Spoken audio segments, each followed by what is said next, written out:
From AgExpert, it's the FCC Knowledge Podcast, a show that features real Canadians in agriculture, real stories, and real good conversations about the business of farming. I'm your host, Emma Stang. It's not that they don't want the next generation to come in and start taking tasks off their plate and start making their lives easier. They just don't want to lose that purpose. Hello, and welcome to our first episode of Season 4 of the FCC Knowledge Podcast. In this episode, we're chatting with Evan Shout. Growing up as a farm kid in central Saskatchewan, Evan's path to the farm and back again wasn't your typical journey, and he didn't land in a typical farm role. Today, Evan is not only a CPA, but also the Chief Financial Officer of Hebert Grain Ventures, which, at the time of this recording, is a 40,000-acre grain and oilseed operation located in Moosomin, Saskatchewan. He performs his role from his Saskatoon office, over 400 kilometers from the farm. Evan is also a consultant, business coach, and speaker through Hebert Group's consulting and financial management division, Maverick Ag. Welcome to the podcast, Evan. Why don't you start telling us how you got doing what you do? It's a long story. So I guess grew up a farm kid, just like most of us did, and loved the life, loved everything about it. Back then, there wasn't really money in farming. So Dad kind of gave me the little push and said, go get an education. So I ended up getting my accounting degree from the University of Saskatchewan, then went on to my CPA, and then started a public accounting job with MNP in Saskatoon. Now, at the same time, I also had the bug, so ended up back at the farm, even though there was no money, and did that for about 10 years off and on. I went busy season to busy season until obviously my wife said, you know what, I'd like to see you a little more once in a while during the year. So left public accounting in 2010, went farming full time. And in 2014, we had our first child and he has autism. So we moved back to Saskatoon. I went back to MNP and I thought that's where the journey would end.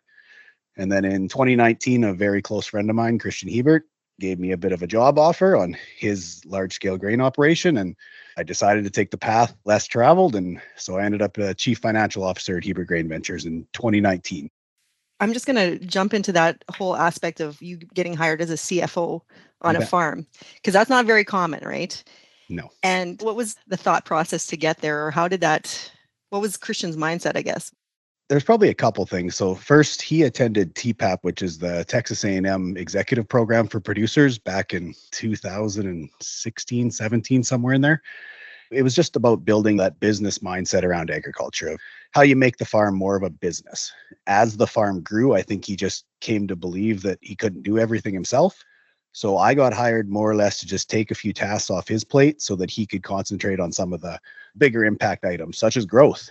When I joined, the farm was just over 14,000 acres, and we planted 41,000 this year. So the growth trajectory didn't really slow down. Part of it was he brought on a whole bunch of people, including myself, to just take the roles that he either wasn't interested in, or honestly, he just wanted somebody else with some experience to take on. You do some consulting on the side too, right? Or it's kind of a separate entity from the business? So it's under the umbrella Hebert Group, which after that first year, we realized that the CFO role, even though it did take a lot of my time, it wasn't everything. And honestly, once we had processes set up and people underneath me, I could delegate a whole bunch of those tasks as well. We got a whole bunch of free time. What are we good at? Consulting, financial consulting, operational consulting. So we started Maverick Ag in, I guess it would have been 2019, 2020.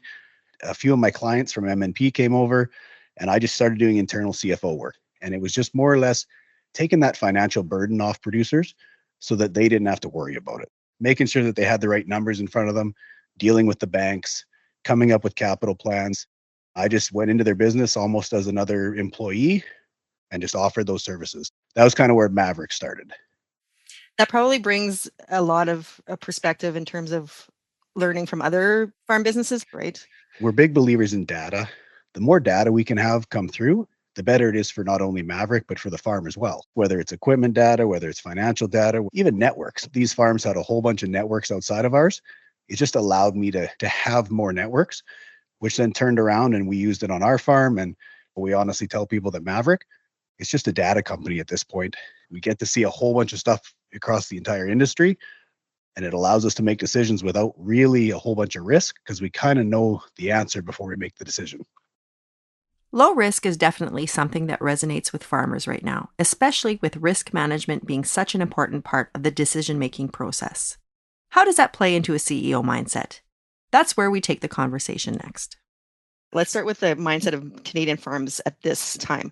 Where do you think we're at? And what does a shift to the CEO mindset look like, and why is it important? We are a very proud industry. We're built on families, we're built on legacy, we're built on the lifestyle of agriculture. But I think the part that's changing or that we've realized is that the lifestyle didn't create the business. The business creates the lifestyle. There's a lot of farms that have the lifestyle, but it's making it much more difficult to be a producer these days with the amount of costs, the amount of zeros behind every decision. The CEO mindset is more running it like a business. So having procedures, having people, having processes, and more or less making the farm into what we call a self-managing enterprise, which is if you weren't there today, everybody just goes about their work. We talk to a lot of small family farms, and they always fight back on that. They don't realize it still needs to be run as a business. We all know that succession and transition on farms is a massive issue these days. And part of it is just nobody's got a role or responsibility. Everybody just is in charge of everything, right? Well, in any other industry, if you put two people on the same job, you're going to get conflict. That's what we do on family farms. Everybody's in charge of running the drill. Everybody's in charge of running the combine. It's all the same roles and responsibilities. Even that business mindset on small farms, it needs to shift so that everybody has their own little piece of the pie of I'm in charge of this. This is my responsibility. This is my role. And by running it that way, you get the lifestyle. And that's the biggest change I think that you're seeing is that just the shift to the CEO mindset. So how does this specifically play out on the farm? Part of it is that we're starting to see the next generation really shift into taking different specialities. Technology's made that a lot easier because obviously the next generation is much more technological savvy than our generation probably was. But it's giving them different roles, different responsibilities. So when they do come back to the farm, they're not all stepping on each other's toes. Because dad knows that son is better at agronomy or tech, or he's better at marketing. And son knows that dad's got the experience of he's grown 30 crops. He knows how to put things in the ground.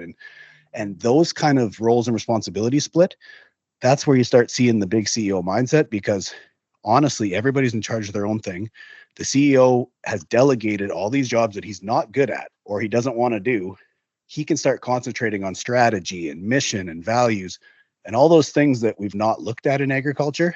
But with the way the industry's going with consolidation and cost of production, that has to be taken into context. And there is a return on that of actually spending time in those areas, because that's probably where you're making the majority of your money. And generally speaking, farmers by their nature do not like to be stuck in the office. So that's probably a tough sell for you when you're working with farms or presenting to them. It is and it isn't. They think it's an office job. And I can promise you right now that my business partner, Christian, who is the CEO of our group, he doesn't sit in an office. Yes, he's in a few boardrooms now and then, but honestly, he's out on the farm. He's managing, he's supervising, he's running processes. The CEO no longer has to sit in an ivory tower. They're honestly out there. They're not the one driving the machine. Not that they can't. If they do, it's by choice. They don't need to get up at 5 a.m. because they've got a team in place that is probably better at it than them, can run the machines longer than them, is concentrating more on that, while the CEOs are on their phone and they're negotiating an equipment deal, or they're looking at selling canola from 6 months down the road. And you're right, there's a big pushback because that's not what they signed up for.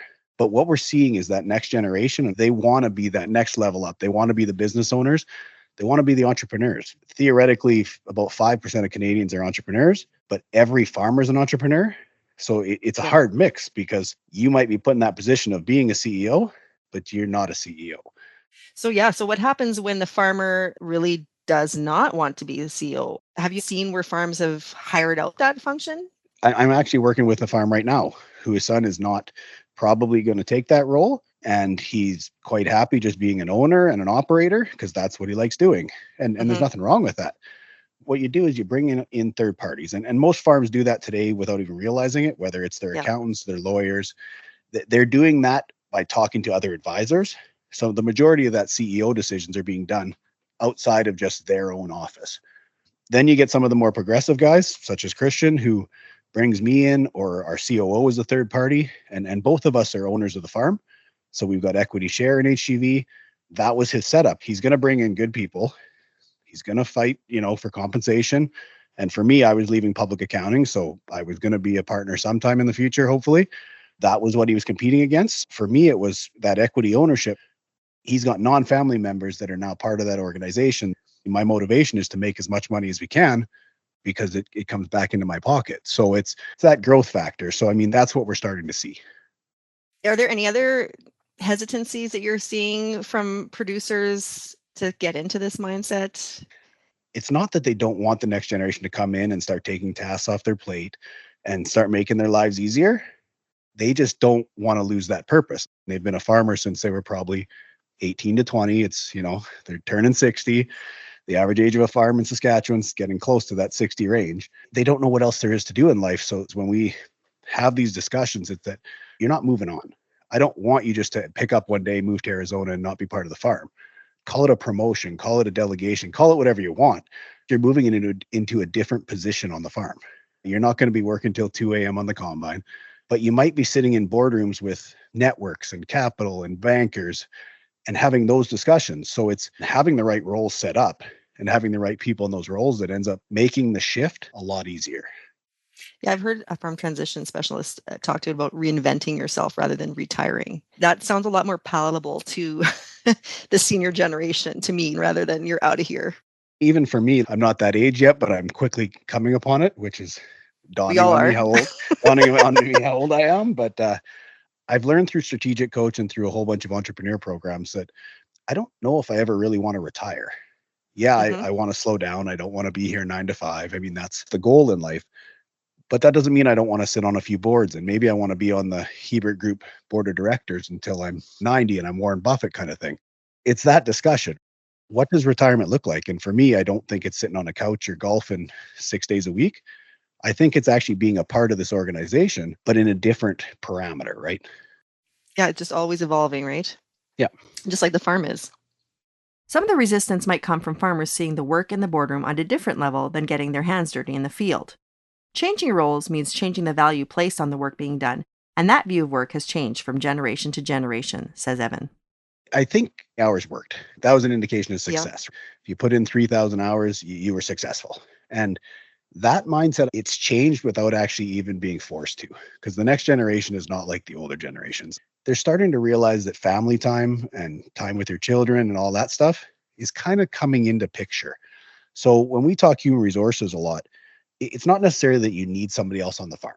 If you want to work 3,000 hours, do everything yourself, be the CEO, the janitor, the operator, you can do that. Just know you're giving up something else. And if it's not business related, whether it's profit, marketing, it's probably family time. So what we're realizing is, especially on the coaching side, guys are starting to have that aha moment that HR is not necessarily making their job less important. It's allowing them to actually get outside the farm and spend time with their children or go on dates with their wives or spouses. Things that in the past probably got set on the shelf. And my business partner is living proof. He was in Calgary for 2 or 3 days during seeding this year, doing some public speaking, and he was in a couple panels. Even he's made the transition that he doesn't need to be at the farm every single day during the growing season for grain to grow. He's probably not the right one on the machinery anymore anyway. We got a lot younger team, a lot more knowledgeable on tech. So what we're starting to prove is that CEO mindset isn't just about the decision making. It's honestly about stepping back and having priorities and balancing personal and business. Because in agriculture, we've never done that. Agriculture's never had those discussions, and I think they're starting to happen more and more now. If you're saying yes to more hours, you're all obviously saying no to more family time, more time in a relationship with your spouse, which I would assume if you're running a family farm, that's a crucial relationship that you need to invest some time in. Like you said, people are realizing that, and the younger generation, they're seeing people around them have marriage breakdowns, or they're seeing how their relationships with their parents were. I think the definition of lifestyle's changed is what it is. Lifestyle 30 years ago was grew up on the farm, work on the farm, do everything on the farm. That's what it was.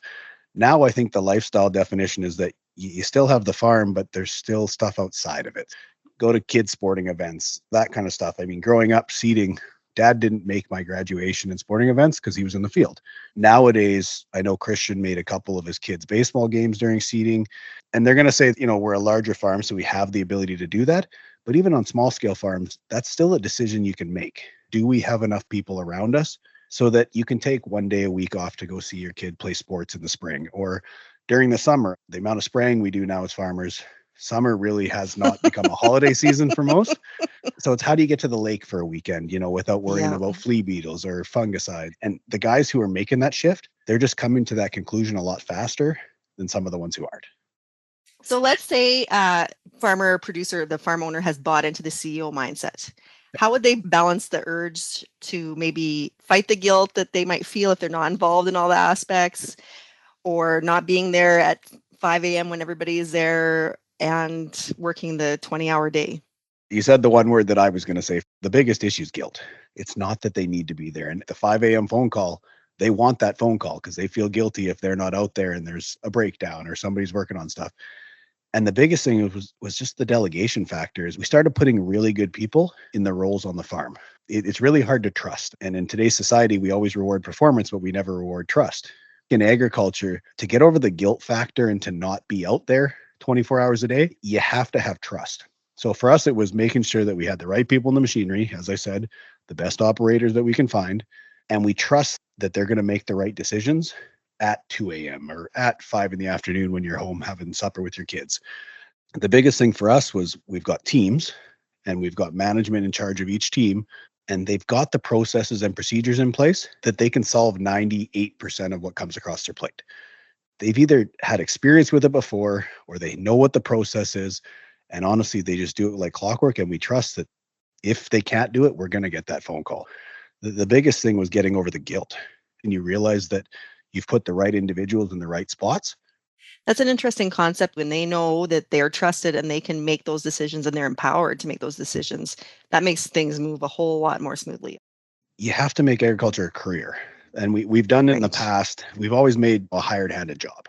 And I hate the term hired hand because it's almost like a dirty word, but we haven't come up with a better concept. And that's probably why agriculture hasn't moved as far as other industries when it comes to human resources. For us, the whole trust factor comes from the fact that we're trying to give employees a career. So when they start with us, they might start on a rock picker, but they know that if they're here for X amount of years, they're going to move their way up. They're going to get training. They're going to get education. They're going to get knowledge, experience, and they're going to move into maybe a drill. And then they might manage a team or a crew. And then they might end up in Jeff's role of COO or my role of CFO. That's the goal. Is I honestly want to come to work and be the least useful person here because it means that I have the right team under me and all of them are better at their job than I was. It's that career progression that we're trying to create that's forced us to give people the trust, to give them the ability to manage other people and to make sure they're educated and have the experience to do it. Because you don't want to put someone in there that's not. For us, it's just been a steady stream of making sure that the people under us understand that there is growth on the farm and we want them to be part of it, partially because I want to grow too. I don't want to be in the same role for the next 30 years. And for me to grow, somebody else has to be able to do my job. Public accounting when I was there was no different. When I started, I knew I wanted to be partner, but I had to be a CPA first, then a manager, then associate, then principal. There's a role, but I knew that going in. Where most farmers, you get in there as a rock picker, you assume you're going to be on the rock picker for 30 years. We have to start giving that career projection for agriculture for them to stick around and for them to start moving up the chain so that we can slow down. Yes, it's been such a challenge to find human resources or human capital in agriculture and get the people in the right position. So what's been your kind of mindset about the hiring process? When he brought myself in and Jeff, we both had big careers. We were in other careers that we could have stayed in for the rest of our lives. So it was a little more top end, I guess you would call it. Mm-hmm. But our management staff, they were producers or they ran other businesses and they were good at their job, whether heavy duty mechanics or electricians, or one was a drill press on the rigs. And when we brought them in, we trained them. And that's our next management group. That's the group that's stepping up into the next realm to start running our crews. And they're the ones that we have to learn to trust. And then, I mean, our operators, a lot of them have either been farms that we've acquired and they wanted to stick around and run machinery, or older farmers that have retired from their own operation and built the team around that. Is we want a core group of full-time guys that we keep all year round. They're the ones who progress up the chain, but you also need that other group that just wants to show up during busy season. They want their winters off. So it's a bit of a mix. We're starting to go to some of the schools now and offer scholarships and stuff like that because we want to keep our team young. Average age of our team is probably mid-30s, which That's pretty is good. actually relatively young for most organizations. Yeah, that's just so interesting because I know the industry is struggling with that as a whole too. Good on you for making those connections. Well, a lot of people ask, why do we do the podcast and why do we have the social media that we have and the blogs and all that stuff? And a lot of it was for HR. You need to make agriculture, primary producer farms feel like a place that somebody wants to come back and work. Because if we're competing against the bears and the retail side of agribusiness, Yeah. we're not real attractive right now. And we're starting to see it on social. You go on Instagram and you see a lot of good reels about new equipment with some good music. And we're starting to finally market ourselves to that next generation. But we haven't done so for a long time. We're behind the 8 ball now and we need it. That's probably the biggest thing for public relations of why we do it is the people side. We need to find really good people to run our operation and continue growing. And whether that's on the consulting or the farm. And the best way for us to do it is to put some really nice pictures up on a website. And it's funny, we get both the positive and the negative side of social media. And a lot will say, well, you're just showing off. To tell you the truth, we've had 2 or 3 from New Zealand come over. And the reason they came over was because they saw some of our farming videos or because they went on our website and saw what we were doing. And it interests them. If I was in a foreign country and I wanted to come over, I'd want to see the coolest operations I could see. So it's never been done before in agriculture. So we tend to push back quite a bit. It's our number one HR. We get resumes. We're not short on labor on the farm, 100% due to our public relations. We have our 7 full-time guys that we keep that are core and they're live in the communities around us and their kids play hockey in the communities around us. That's our core focus, but it's great for kids to come over and they want to experience farming so they can go back to New Zealand and do the same thing back there. It's kind of a win-win for both parties. What does the actual business structure look like in terms of human resources on the farm? I can use ours as a bit of an example. So Christian obviously put me in charge of the finance side. So I've got a team under me, the bookkeepers, the controllers, that side of the business that I keep track of. And it's my job to delegate and educate and bring them up through it. On the other side, the biggest role I think on the farm that most miss out on is that COO role. It's the chief operating officer. And Jeff and I joke about it lots, but he is considerably more important to the farm than I am. And it's just somebody who's trained in HR for starters. The worst skill on most farms, and I'm not afraid to say it because I was terrible at it as a farmer, is HR. We didn't have to learn it in school. We honestly don't have enough employees to get the experience factor. So HR on farms is almost unheard of. By having a guy like Jeff in place, he'd done HR on big scales before for big companies. And it allowed him to come in and create our team so that there was communication, because on lots of farms, communication is the biggest issue. We have weekly meetings. We have monthly meetings. They're set up to get as much transparency and as much goal setting and vision pushed onto our team so that they feel like they're part of something. And that COO role, it's not just HR, but it's scheduling. It's having the right people in the right spots. It is a full-time job on our farm. And when Jeff came across, we were only about 7,000 acres, I think. It wasn't like we were a big farm and then brought him in. Christian brought him in when we were growing because he knew one day we'd probably get to a size that required his skills. And what it did is it allowed us to grow under him, which allowed us to have the team that we have today in place for every step of growth. A lot of farms grow first, then throw people in. I've seen it on the industry side and I've seen it fail on the industry side. On the farming side, it's going to do the same thing. For us, it was always, let's find really good people, hire them, and then find the work. Because as farmers, we're really good at finding work. So, no kidding. As long as we had the HR in place before the growth, the growth didn't really hurt. The hours didn't go past a certain amount and guys weren't burnt out and we didn't lose employees because we were growing too fast. It was solely based on the fact that we probably spent a little more on labor than most farms at a certain stage, but we had the team in place when the growth came. And I'm happy we did, because 14 to 40 in 4 years, if we hadn't had the right people, that would have been a very painful experience. So that's 14,000 to 40,000 acres in 4 years. Yeah. Yeah, that's a big jump. The whole HR aspect, you can't escape it. I mean, you're dealing with people. You have to be able to make good decisions on their behalf and communicate with them and create an environment where they want to stay and work, even if you're working as a family, I'm assuming. That was always the comical part, was when I start talking HR, I usually get the small family farms tuning out. And I always make the joke when I'm public speaking is that the small family farms probably have the worst HR. I have siblings and I understand communication with family members is considerably harder than communication with third parties. When it came to communication, we were quite business centered when we started. We're on a family farm. Communication is usually the first thing to go. And when it goes, that's when emotion comes in. And that's when you have uncomfortable conversations is when things have already fallen apart. Where with us, it's a business conversation. Is there hurt feelings once in a while? Sure. Christian and I were friends long before we were business partners. But you go home, you probably stew for an hour, and then you go to work the next morning and you're over it because it's just a business discussion. And we're running a multi-million-dollar business. Those cannot be emotional decisions. Don't have time for mind reading. So we kind of touched on that, like multi-generational farms. Are there any other aspects of that, how this CO mindset would work on a multi-generational farm? We got to remember that we're still a business. But when it comes to succession and transition, it's all business. Even with the clients that I work with, and they're family farms, bringing that next generation in and the older generation moving out, there's still got to be an element of fairness. The older generation, what do they have? They've got capital, they've got money, they've got investment, but they're looking to slow down on labor and some of the management techniques.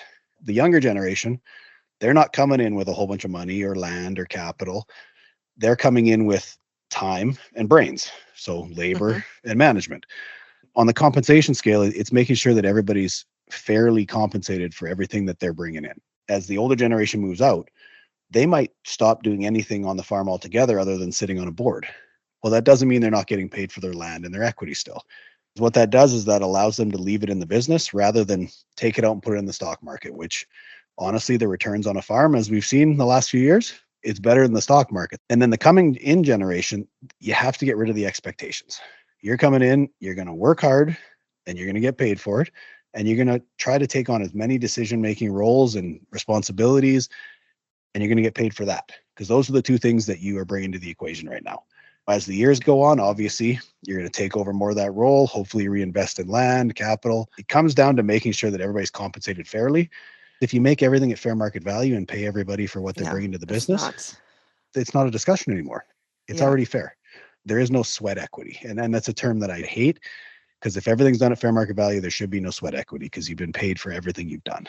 That's the big one for me, especially with family farms, is making sure that the compensation is set up correctly, because that usually solves a lot of the issue. And then back to the roles and responsibilities, that's number two. If you're stepping on each other's toes, it's never going to work. As long as everybody understands what their role is, I've seen some family farms be very successful just by that. Let's say you're working with a farm that has had a significant amount of sweat equity in the past. Is there a possibility to go back and account for that? That sweat equity is really hard to calculate. Just because you were there doesn't mean that you made money. When I speak, I ask that question right at the start. Which one made you more money over the last 10 years? Was it the real estate or the farming? Real estate has made so much money for farms and for agriculture. That's usually where the big wealth has been. That means that the sweat equity, that didn't really do anything for land purchases. That was just based on farming. So it's a very hard number to calculate. So you're talking about in terms of compensation at fair market value and bringing in the younger generation. Would you suggest getting that on paper, making a structure, making a progression, setting up goals, and the evolution of that person's role in the organization? We use what we call an equity calculator. It takes the net income of the farm every year. We break out what was a return on equity of the shareholders leaving in their money, what was land rent to the shareholders for their personally held land that they've given to the operation, and then everything else below that gets split based on a labor and a management split. It's an annual conversation. So at the annual general meeting, we sit down with the whole family in the room and we say, what are the percentages? So if father, son, who's doing what percentage of management? How many roles and responsibilities is each of you covering? And then in terms of labor, if you keep timesheets, that's easy, but lots don't. So it's who's doing what for percentage of labor. So is the son doing 16-hour days and the dad's doing 8s? It becomes a family discussion each year, and the agreement gets split based on that. And that's your compensation for the year. It's in writing and it's in paper. And every year you revisit it, because as we know in agriculture, a lot can change in a year. We'll go over all of last year's operations, all the key ratios, everything about how the farm's doing and where it's sitting today. And then we'll do the planning for next year, which is what are the goals for next year? What's the compensation set up? So they can go into their growing season without any question marks. Everything's down on paper, everything's signed, and everybody knows what the goal is. Lots of farms have thought about it. Very few have ever written it down on a piece of paper. That's true, right? They have it in the back of their mind. It's amazing how just the act of writing them down has a huge impact on whether or not you achieve them. The studies, like you said, they are quite astonishing when you have goals. That's just the number one Mm-hmm. step. But number two, when you write Yeah. them down, we do it quarterly. Every quarter we sit down and we have a set of goals for that quarter of as a leadership group and then as our management group, what do we need to achieve this quarter to be successful? And we have that 10-year plan made. So we break it down into 10, 3, 1, because the threes are based on what we have to do to get to the tens. The one is based on what we have to do to get to the threes. And every quarter, how do we get to those 1-year goals? And the other thing it does is it helps us do our performance reviews because everybody in the operation is in charge of a goal. And honestly, that's a really easy way to say, did we achieve or did we fail? And do you find some resistance to that? The interesting part is, and we run the EOS system in the business. So it's the Entrepreneurial Operating System by Gino Wickman. So if you ever read the book Traction, it's based on Okay. that. I don't want someone to get 100%. If you get 100%, it tells me one thing. You're sandbagging your goals. If we can hit 80% on our goals every quarter, it means we're still moving forward, but it also means that we're setting, hard enough goals that they're actually pushing us. Going into seeding, for example, we want to get the crop in 21 days because we've shown in the past through yield maps and everything else that that's our window. Now, do we hit it every year? No. Weather has a real strong impact on that goal, but that doesn't mean that we don't set that goal every year because that's what we know is most optimal for the farm. It sounds like the shift in thinking also means having several uncomfortable conversations. Do you have any advice on navigating those conversations? I think it goes back to my comments on emotion. When you're in the boardrooms, it's a business discussion. And not to say that emotions don't creep in, because they always do. Yeah. Your family farms, there's emotion involved. But everybody's got to take a breath and walk away. The decisions you're making in those meetings, they're not emotional decisions. They're literally about millions and millions of dollars and how we're going to strategize to make money so that we can keep the lifestyle. So the biggest one for me is just make sure emotion doesn't come into decision making. And that's number one. The other one is just we use a system called IDS. It's identify, discuss, and solve. There is no massive issues on a farm. There's a whole bunch of issues, but they're all resolvable. So have your list of issues, rank them. What do we have to get through? And just start ticking them off. So maybe there's an employee that's bothering everybody. We discuss it and we solve. And the big thing with EOS is that the solve doesn't have to be the right decision all the time because we're never going to get them all right. But you have to come to a decision. You can't just leave an issue sitting. We have these little issues and they start as what we call brush fires. And if you don't put them out, a year later, it's been sitting there and brewing for 365 days. And all of a sudden you get the blow-ups. And it's like, well, that was an issue a year ago. We could have solved that and this would have never happened. There's usually a very reasonable solution to everything. You just got to take the time to sit down. Do you have these IDS conversations as part of your regular agenda? How do you work that into your operation? As the leadership group, we meet once a week for an hour every Monday morning, and we have a set agenda for each meeting. We have an hour, and if it goes over the hour, we're moving it to the next meeting. We start the meetings with a positive. What went right for the business and what went right personally for the last week. Then we go through our scorecard, which as a leadership group, we want to know every week, whether that's cash flow, whether that's how much grain we have contracted. There's just 15 main metrics, and we have to know every week in order to be good leaders. Then we go into headlines. I'm 4 hours away from the farm. What's happened in the last week that I might need to know about? And maybe it's industry-wise.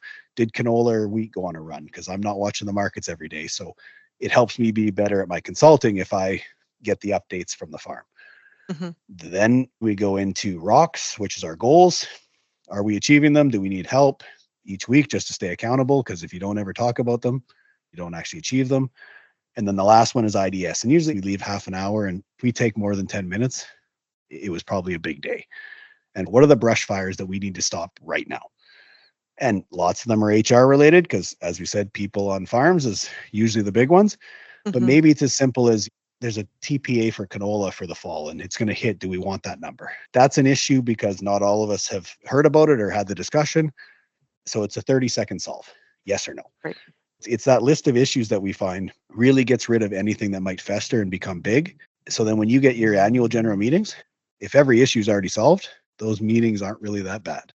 So you've coached many farmers. What are some of the aha moments that they've experienced? I know you talked about time and work-life balance, but are there other ones that you've noticed when you've worked with them? As you said, the aha moment of work-life balance and hiring the right people. But you start getting into some of the other stuff on the financial side. They meet with their accountants once a year, they meet with their bankers, and they have the discussions, but they don't really know what they're actually talking about as a big picture item. Once we started going through some of those metrics, and then we take the finances down even to the drill size, how many acres per foot are you doing with the drill? When you get into benchmarking, a lot of farms believe they're doing very well, but that's because they've never actually compared to anybody else. Maybe there's a reason somebody's doing better than somebody else. And the aha moments just come from having discussions openly among a group. And that was the part of the coaching that I think is the hardest for a lot of farms is we have a lot of introverts in the industry. Well, when you put them in a room and you force them to stand up and have those discussions out loud, it makes a lot of people uncomfortable, but it also reinforces those conversations and gives you positivity back and gives you ideas. We always have the first night of the sessions and we go out for supper afterwards. And the first time I probably stayed till 9 or 10 o'clock and was in all the conversations. And then after that, I'd probably leave at 5:36 because they're having their own conversations. I'm not required there anymore. It's that side of it, the aha moment that you're a big peer group, but at the same time, there's a whole bunch of coaching and mentoring going on and they get more comfortable with each other. We're showing guys a whole bunch of stuff. And obviously we're a larger scale operation, but we've made a lot of mistakes. We get to show them those mistakes before they make them. So if they're trying to grow or they're trying to progress, we're giving them a roadmap. Here's what we did and it didn't work. Not saying it's going to affect you, but these are some pretty good mistakes to avoid that might lower some of your pain points. You've talked about the impact that a successful farming business will have on the local community in terms of employment generation and in terms of giving back. That's an important aspect of the whole enterprise structure. What kind of advice you would have to give to producers about that?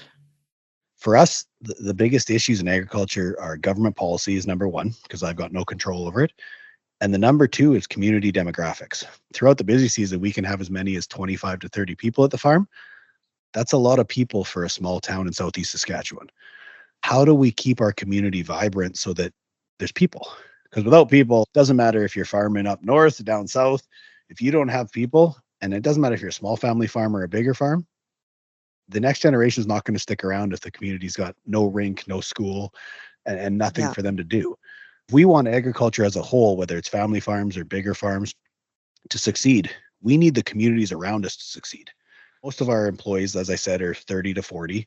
They've all got kids that play sports. They've all got kids that are in the schools. So giving back to those things keeps them in our community. We have to drive an hour and a half to have a AA hockey team for some of our employees. It sounds stupid, but we've had to have the discussions on what happens if that team's not there and they have to move away because their kids want to play somewhere else. And it sounds ridiculous that you'd leave a job for a kid playing hockey, but it happens. That's what it is. Yeah. And for us, it's how do we start bringing some of those organizations back into Moosomin and back into the surrounding towns to keep the communities vibrant so that we always have employees. Because the labor market, as we know, is in a bad spot right now, and especially in primary producer agriculture. It gets even worse if we just keep killing small communities and not having resources. Yeah, I would argue that the small communities need these farms too to provide the people, provide the funding and the donations for these different sports, provide the volunteers for coaching and for the local school councils and the millions of community groups that need to be running so that the community stays vibrant. So I would argue too that the communities depend on successful farms. At our last year's summer event, we had 40 to 50 adults and probably 30 to 40 kids. So from just our operation alone, there's about 80 to 90 people that live in the surrounding communities just on our farm team. And we're one farm of hundreds and hundreds around those communities. So agriculture is the primary industry around these communities. We have to make sure we give back to keep those communities where they are. We're pertinent to them, but at the same time, they're also very important to us. Was there anything that you wanted to talk about that you want our listeners to consider their next moves? In agriculture, we've always had that line is it's always been done this way. Mm-hmm. And it's one of the most dangerous lines because I agree that we need to respect what's been done in the past, but we're also in a different generation now. With land equity where it is, with the financials where it is, every decision we make today is $1 million decision. It doesn't matter what size farm you're on. $1 million tractor is still $1 million tractor on any size of farm. So we need to make sure that we're taking these mindset and this business shift a little more seriously because it's always been pushed back upon. And it's becoming more and more important with how many people we have coming through the coaching and through our consulting and everything else. And the amount of questions I get asked, it's becoming more important because we can push back as much as we want. The industry is going to move forward whether you want it to or not. What excites you about Canadian agriculture? The biggest one is the speed of change. I can remember when I was a kid and probably a decade ago, things changed, but not a lot. And now in the last decade, I have seen farms become things that I never thought was possible, whether it's technology, whether it's data, whether it's just the mindsets of the farms today. We're starting to see something special in agriculture, and we're starting to adapt to the speed of change. It almost feels like Wizard of Oz. We're not in Kansas anymore, right? I'm excited for the next generation.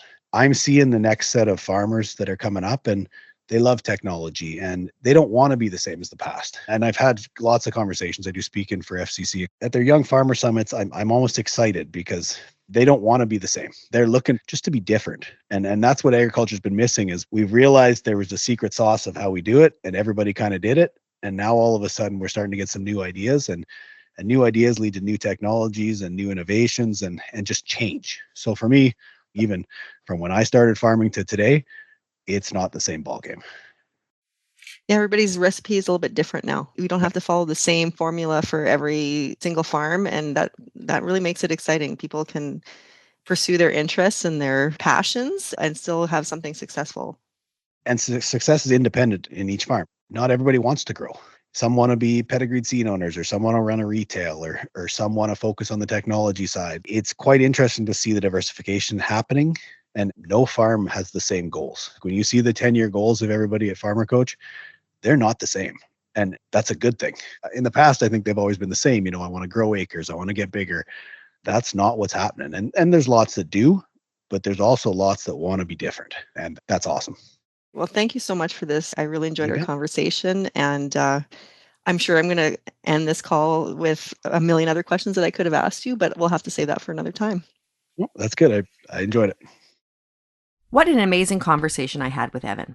Like Evan said, farming certainly has changed in the last decade, and having a CEO mindset combined with the proper procedures, people, and processes could be your next step to making the farm a self-sufficient and sustainable business.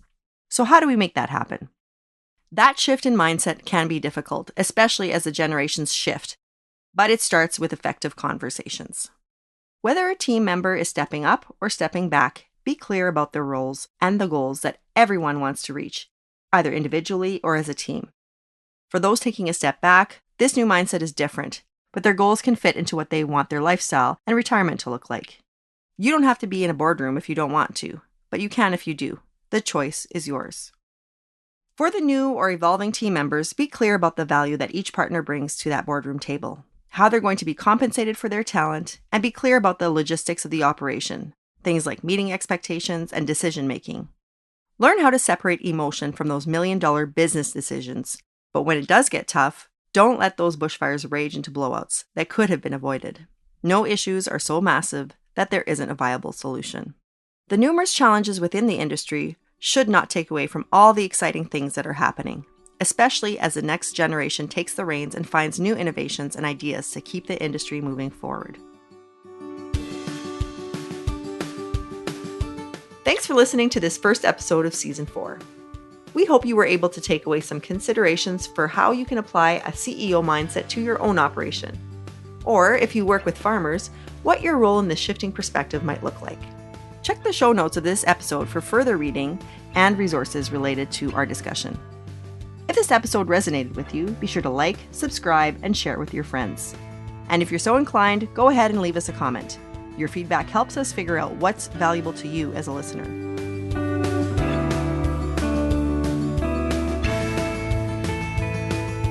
This podcast has been brought to you by AgExpert, farm management software designed for Canadian agriculture. Learn more at agexpert.ca. The FCC Knowledge Podcast is a Farm Credit Canada production in collaboration with Roman Empire Studios.